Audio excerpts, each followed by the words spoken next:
रामकृष्ण हरी मंडळी.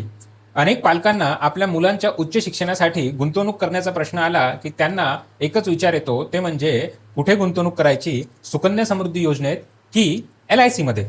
तर आजच्या भागात आपण 5 असे मुद्दे समजून घेणार आहोत ज्यामुळे LIC ची गुंतवणूक ही जास्त फायदेशीर ठरते.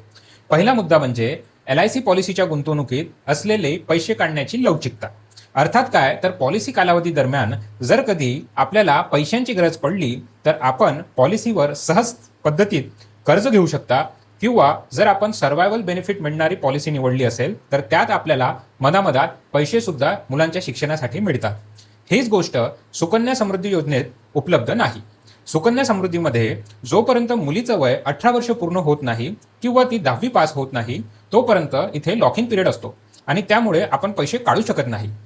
दुसरी गोष्ट म्हणजे LIC पॉलिसीमध्ये पालकांचा विमा संरक्षण यात दिला जातो. अर्थात काय, तर पॉलिसी कालावधी दरम्यान जर पालकाचा दुर्दैवी मृत्यू झाला तर कुटुंबाला विमा रक्कम दिली जाते.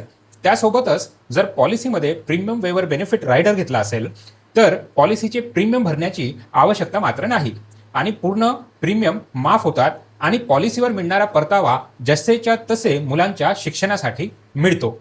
तिसरी गोष्ट म्हणजे हस्तांतरण आणि सुविधा. LIC पॉलिसी खरेदी केली तर आपण भारतातल्या कोणत्याही LIC शाखेमध्ये या पॉलिसीचं हस्तांतरण करू शकता व आपल्या सुविधा प्राप्त करू शकता. हीच गोष्ट सुकन्या समृद्धी योजनेच्या बाबतीत मात्र तसं नाही. हे मर्यादित बँक किंवा पोस्ट खात्यातच आपल्याला काढता येते आणि जर आपल्याला स्थानांतरण करण्याची वेळ आली तर ही पद्धत तिथे थोडीशी किचकट आहे. महत्त्वाचा मुद्दा म्हणजे गुंतवणुकीची मर्यादा.